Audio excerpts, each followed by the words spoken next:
Bismillahirrahmanirrahim. Assalamualaikum warahmatullahi wabarakatuh. Alhamdulillahi rabbil alamin. Wa bihi nasta'inu ala umurid dunya waddin. Wa la udwana illa 'alaz zalimin.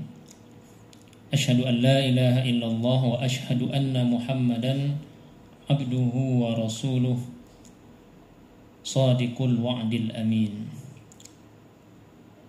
Amma ba'du, jamaah salat zuhur yang sama-sama berharap ridha dan rahmat dari Allah Subhanahu wa taala. Syukur alhamdulillah, pada siang hari yang berbahagia ini kita kembali dapat merasakan nikmat Allah Subhanahu wa taala, ikut melaksanakan sholat zuhur secara berjamaah. Dan seperti biasa, kita setelah sholat meluangkan waktu sejenak untuk sama-sama mendengarkan dan mempelajari salah satu hadis dari hadis Rasulullah SAW. Mudah-mudahan waktu yang kita luangkan di kesempatan yang berbahagia ini menjadi waktu yang berkah bagi kita dan bernilai ibadah di sisi Allah Subhanahu wa taala. Amin ya rabbal alamin. Seperti biasa, kita akan membaca hadis-hadis dari kitab Al-Arba'in An-Nawawiyah yang ditulis oleh Al-Imam Abu Zakaria Yahya bin Syaraf An-Nawawi rahimahullahu taala, yang wafat pada tahun 676 Hijriah atau sekitar 800 tahun yang lalu. Pada pertemuan yang lalu kita sudah membaca sampai hadis yang ke-15. Maka pada siang hari ini kita akan membaca hadis yang ke-16. Baik, bismillahirrahmanirrahim. Qala al-musannifu rahimahullahu ta'ala wa nafa'ana bihi wa bi'ulumihi fid daraini amin. Al-hadisus sadis asyar, hadis yang ke-16.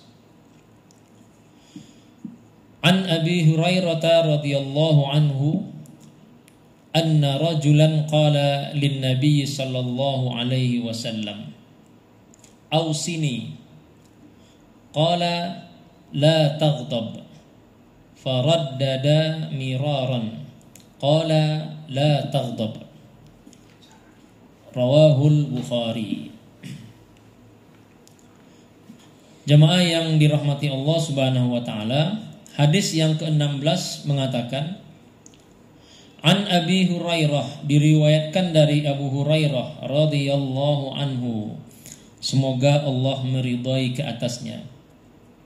Anna rajulan, bahwa sesungguhnya ada seorang laki-laki, qala, berkata atau bertanya, lin Nabi sallallahu alaihi wasallam, berkata kepada Nabi sallallahu alaihi wasallam, ausini, ya Rasulullah, berilah aku sebuah wasiat, sebuah pesan, sebuah petuah, nasihatnya. Qala, maka Rasulullah sallallahu alaihi wasallam bersabda, la taghdab, janganlah engkau marah atau janganlah engkau jadi pemarah. Faraddada miraran, dan Rasulullah mengulangi katanya itu berkali-kali. Beliau mengulangi kata-katanya tersebut, la taghdab, qala la taghdab, jangan engkau marah atau jangan jadi pemarah. Rawahul Bukhari. Hadis ini diriwayatkan oleh Imam Al-Bukhari. Jamaah yang dirahmati Allah Subhanahu wa taala, hadis yang ke-16 ini merupakan kelanjutan dari hadis-hadis yang sebelumnya dalam membentuk suatu kepribadian muslim yang sempurna, yang seutuhnya. Jadi Imam Nawawi menyusun kitab ini, kitab yang kecil ini pada bagian pertama beliau menjelaskan tentang iman, ya, bagaimana muslim itu menjadi seorang yang beriman teguh. Lalu menjelaskan tentang Islam, bagaimana seorang muslim menjadi seorang muslim yang baik. Lalu menjelaskan tentang hubungan antara sesama muslim. Nah, pada hadis yang ke-16 ini Rasulullah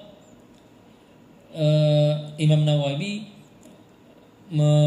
seakan-akan mengisyaratkan bagaimana Islam membentuk seorang muslim yang berkepribadian yang sempurna ya, berjiwa yang sempurna, yaitu mampu menahan emosionalnya.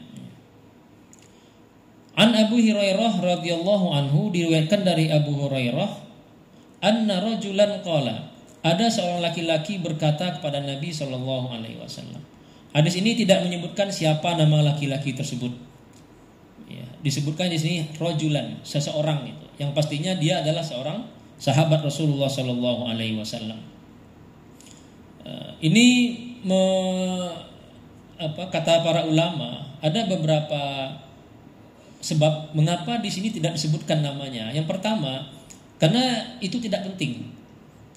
Siapapun yang bertanya, yang penting dia sahabat Nabi. Jadi namanya itu menjadi tidak penting. Yang penting ada pertanyaan, yang pertanyaannya itulah yang penting, bukan orang yang bertanyanya. Yang kedua, boleh jadi namanya itu sengaja disembunyikan untuk menghargai sahabat tersebut. Karena berkemungkinan sahabat yang bertanya ini adalah seorang yang bertemperamen tinggi. Jadi untuk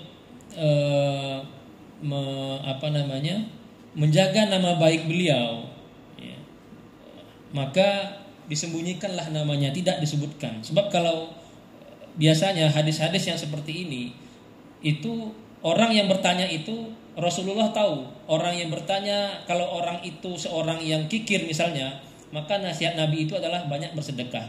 Kalau yang bertanya itu orang yang malas ibadah, maka pesan Nabi itu perbanyak ibadah. Kalau orang yang bertanya itu orang yang temperamen, maka pesan Nabi jangan pemarah. Nah, ini kan merupakan suatu kekurangan pada diri seseorang ya. Nah, jadi untuk menutupi itu, maka di hadis itu tidak disebutkan siapa orangnya. Yang jelas beliau adalah salah seorang sahabat Rasulullah Sallallahu Alaihi Wasallam. Anna rajulan qala lin Nabi sallallahu alaihi wasallam. Ada seorang laki-laki berkata kepada Nabi sallallahu alaihi wasallam, "Ausini, wahai Rasulullah, ausini, berilah aku sebuah wasiat, sebuah nasihat, sebuah wejangan, sebuah petuah." Nah, ini mengisyaratkan kepada kita bahwa sebagai seorang muslim kita dianjurkan untuk banyak meminta nasihat kepada para ulama ya. Kalau dulu para sahabat meminta nasihat kepada para nabi, kepada Rasulullah, maka karena para ulama itu adalah para pewaris Rasulullah Shallallahu Alaihi Wasallam, maka para ulama mengatakan karena Rasulullah sudah tidak hidup zaman sekarang, maka kita meminta nasihat kepada pewarisnya, yaitu para ulama-ulama, para masyayikh. Nah, ini salah satu cara untuk melembutkan hati, banyak bergaul dengan para ulama. Istilahnya kalau dalam tombok hati itu bergaul dengan orang-orang soleh, meminta nasihat kepada para ulama. Insya Allah hati kita akan dilembutkan oleh Allah Subhanahu wa Ta'ala. Jangan sampai di hati kita tidak ada kecintaan sedikit pun kepada ulama. Sebab cinta kepada ulama itu adalah salah satu bentuk cinta kita kepada Islam. Oleh karena itu dekatilah para ulama ya, ulama-ulama yang rabbani, ulama-ulama yang sebenarnya beri penghormatan kepada mereka dan sering-sering kita meminta nasihat. Sebagaimana para sahabat meminta nasihat kepada Rasulullah sallallahu alaihi wasallam. Dalam Al-Qur'an Allah mengatakan fas'alu ahlaz zikri in kuntum la ta'lamun. Banyak-banyaklah bertanya kepada ahlu zikri, yaitu para ulama, in kuntum la ta'lamun, jika kalian termasuk orang-orang yang tidak mengetahui. Qala ausini, para sahabat itu mengatakan, ya Rasulullah, berilah aku wasiat. Qala, Rasulullah bersabda, la taghdab, jangan engkau marah. Faraddada miraran, dan Nabi mengulanginya berkali-kali. La taghdab, Qala la taghdab, jangan marah, jangan marah, jangan jadi pemarah. Nah, kira-kira berkali-kali Nabi mengatakan, janganlah engkau marah, jangan jadi orang yang pemarah. Hadis diriwayatkan oleh Imam Al-Bukhari. Dalam riwayat lain dan riwayat Imam At-Tabrani itu disebutkan ada kelanjutannya hadis ini. La taghdab walakal jannah. Wahai sahabatku, kata Nabi, janganlah engkau marah. Jangan engkau jadi seorang pemarah, walakal jannah. Aku jamin bagimu surga. Aku jaminkan bagi engkau surga. Engkau akan masuk surga. Tahan marahmu. Nah, jamaah yang dirahmati Allah Subhanahu wa taala. Di sini Nabi mengajarkan seakan-akan memberi isyarat kepada kita bahwa salah satu bentuk kedewasaan seorang muslim, kesempurnaan jiwa seorang muslim adalah ketika seseorang mampu menahan amarahnya. Amarah itu sendiri sebetulnya adalah sesuatu yang ya sama-sama kita ketahui adalah satu yang manusiawi ya. Marah itu kalau dalam kata orang biologi itu sesuatu yang normal ya. Salah satu bentuk reaksi biologis di otak manusia. Di otak manusia itu ada sesuatu namanya amigdala, katanya begitu ya, yang saya baca di internet. Ada amigdala, ketika amigdala itu memicu reaksi-reaksi emosi ya. Marah, benci, cemburu, emosi ya. Itu karena ada reaksi di dalam otak manusia. Artinya kalau kita punya rasa marah itu karena secara biologis kita sehat. Justru kalau orang tidak pernah marah itu justru dipertanyakan ini orang sehat tidak jiwanya ya. Nah, jadi marah itu manusiawi sekali. Makanya kata ada ulama mengatakan, kalau tidak salah Imam Syafi'i, manistughdiba falam yaghdab fahuwa himar. Orang yang dibuat marah tapi dia tidak marah itu sama dengan keledai, katanya begitu. Artinya dia tidak ada reaksi dalam pikirannya sama sekali. Jadi marah itu adalah kalau dalam perspektif agama minal umuril jibilliyah, termasuk perkara jibiliyah. Jibiliyah itu sama seperti orang lapar, orang haus, orang suka makanan, orang senang, orang termasuklah marah ini. Itu termasuk min sunnatillah. Sunnatillah al-jibilliyah, sunnatullah yang sifatnya jibilliyah, sangat manusiawi sekali ya. Nah, yang jadi masalah adalah marah itu boleh, tapi marah itu harus dikontrol, harus dikendalikan. Oleh karena itu Al-Quran mengatakan wal kaziminal ghaiza. Salah satu tanda orang yang bertakwa itu, orang yang beriman itu adalah orang yang mampu mengendalikan marah, bukan orang tidak punya rasa marah. Kalau tidak punya rasa marah mungkin itu orang mati atau orang yang tidak sehat jiwanya. Tapi kalau orang beriman, dia punya rasa marah, tapi rasa marahnya itu bisa dia kendalikan. Dan sebaliknya, tanda tidak sempurnanya iman adalah orang yang dikendalikan oleh rasa marahnya. Bukan dia yang mengendalikan rasa marah, tapi rasa marah yang mengendalikan perbuatannya atau tingkah lakunya. Nah, oleh karena itu Rasulullah Shallallahu Alaihi Wasallam berpesan kepada sahabat Nabi ini, la taghdab, jangan engkau pemarah, walakal jannah, engkau akan masuk ke dalam surga Allah Subhanahu wa taala. Rasulullah menginginkan kita menjadi orang yang dewasa secara emosional dengan cara mampu mengendalikan emosi yang ada di dalam jiwa kita. Jamaah yang dirahmati Allah Subhanahu wa taala, bahkan dalam Al-Qur'an Allah Subhanahu wa taala itu menjanjikan bahwa orang yang menahan marah itu ajruhu bi ghairi hisab, pahalanya itu tanpa hisab. Artinya tidak tahu kita berapa pahala yang akan diberikan Allah kepada orang yang mampu menahan emosi itu, mampu bersabar. Innama yuwaffas sabiruna ajrahum bi ghairi hisab. Orang yang bersabar, mampu menahan marah itu akan diberi pahala oleh Allah tanpa hisab. Artinya sangat besar sekali sehingga tak terhitung. Dan dalam hadis lain Rasulullah Shallallahu Alaihi Wasallam mengatakan, man katama ghaiza, orang yang mampu mengendalikan amarahnya, padahal dia mampu untuk melampiaskan marahnya tersebut, nudiya bainal khalaik, nanti di hari kiamat akan dipuji-puji Allah di depan seluruh makhluk. Wa qila lahu, dan dikatakan kepadanya, pilihlah di antara bidadari surga yang engkau inginkan. Artinya Allah memasukkannya ke dalam surga dan memberikannya kenikmatan yang sangat besar. Itu pahala orang yang menahan marah. Nah, jamaah kaum muslimin yang dirahmati Allah Subhanahu wa taala, lalu oleh karena marah itu sesuatu yang negatif, maka Rasulullah dalam hadis-hadis beliau itu mengajarkan kepada kita beberapa trik untuk mengendalikan marah. Yang pertama, kata Rasulullah SAW, cara kita mengendalikan amarah atau emosi yang pertama itu adalah dengan beristighfar kepada Allah Subhanahu wa taala. Dalam sebuah hadis yang diriwayatkan oleh Imam Abu Daud, itu disebutkan ada seorang sahabat marah-marah di depan Rasulullah SAW.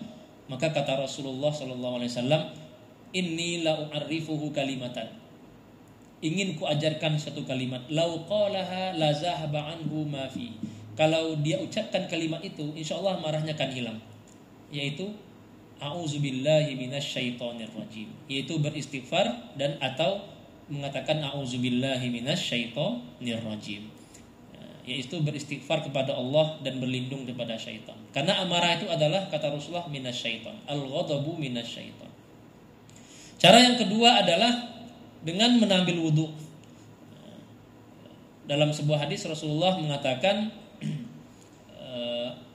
fa innal ghadaba minasyaiton, sesungguhnya marah itu berasal dari syaitan.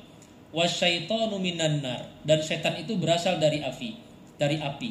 Fa iza ghadaba ahadukum, maka apabila ada di antara kalian yang sedang marah, falyatawaddo, maka hendaklah dia berwudu. Jadi seakan-akan Rasulullah menggambarkan bahwa marah itu dari setan dan setan itu dari api, dan api itu dapat dipadamkan dengan air. Maka ketika kita marah, cepat-cepatlah berwudu, insya Allah marah kita akan hilang. Yang ketiga, dalam hadis lain Rasulullah mengajarkan kepada kita cara untuk menghilangkan marah, yaitu ketika kita marah dalam keadaan berdiri, maka cepat-cepat duduk. Dan kalau duduk marahnya juga tidak hilang, cepat-cepat berbaring. Dalam hadis dikatakan,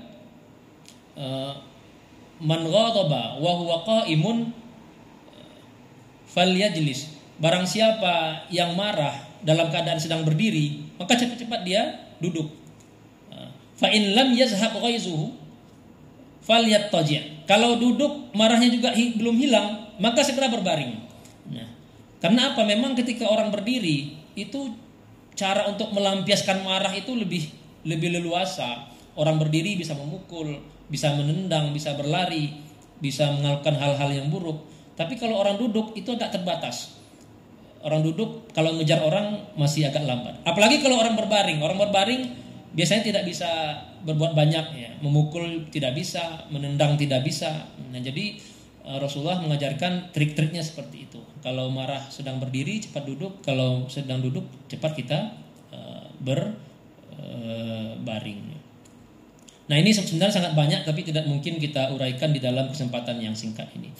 Jamaah yang dirahmati Allah Subhanahu wa taala, jadi sekali lagi begitu besar pahala yang Allah janjikan terhadap suatu perbuatan yang sebetulnya remeh, yang ringan, tapi fadilahnya sangat besar di sisi Allah Subhanahu wa taala. Oleh karena itu, jangan sampai kita mudah terbawa emosi, apalagi ada kata-kata misalnya hajar dulu nanti urusan belakangan. Nah, itu sebenarnya bukan ajaran Islam. Kalau kita lihat dari hadis Rasulullah SAW, Rasulullah justru menyuruh kita untuk mengendalikan rasa marah dan bersabar. Dan inilah yang dicontohkan oleh para ulama-ulama dan sahabat-sahabat serta para salafus soleh yang dahulu. Disebutkan bahwa Muawiyah bin Abi Sufyan itu ketika menjadi khalifah itu pernah berpidato. Ketika sedang pidato, ada orang mengatakan, kamu bohong. Ngomong aja lu, kamu bohong gitu. Kira-kira begitulah kalau zaman sekarangnya. Padahal dia seorang khalifah, itu seorang presiden. Maka ketika itu dia turun dari mimbar, itu memang terlihat marah awalnya. Maka cepat-cepat dia berwudu. Nah, ketika itulah Muawiyah mengatakan, as-syaitan al-ghadabu minasyaiton wasyaitonu minan nar fa iza ghadaba ahadukum falyatawaddo. Ini hadis diriwayatkan oleh Muawiyah, dan Muawiyah mengalami sendiri peristiwa itu. Nah, Jamaah yang dirahmati Allah Subhanahu wa taala. Kalau kita mungkin kalau dihina seperti itu, mungkin apalagi kita punya kuasa, seorang penguasa, mungkin sudah tidak tahu apa yang akan kita lakukan. Nah, jamaah yang dirahmati Allah Subhanahu wa taala, barangkali ini mungkin yang dapat kita sampaikan di kesempatan yang singkat ini. Mudah-mudahan ada faedahnya bagi kita bersama. Nah, satu lagi, mohon maaf, ada kalanya memang marah itu harus kita tunjukkan, yaitu izantuhika hurumatillah. Marah ketika syariat Allah itu diolok-olok gitu. Jadi di dalam hadis disebutkan Rasulullah itu bukan tidak pernah marah, tapi beliau marah. Tapi marahnya beliau bukan marah karena pribadi, tapi marah karena agama. Misalnya syariat Allah dipermainkan, syariat Allah diolok-olok, sehingga motivasi beliau marah itu bukan karena pribadi beliau, tapi betul-betul karena Allah Subhanahu wa taala. Mudah-mudahan ada faedahnya bagi kita bersama. Lebih kurang saya mohon maaf. Usikum wa nafsi bitaqwallah. Wassalamualaikum warahmatullahi wabarakatuh.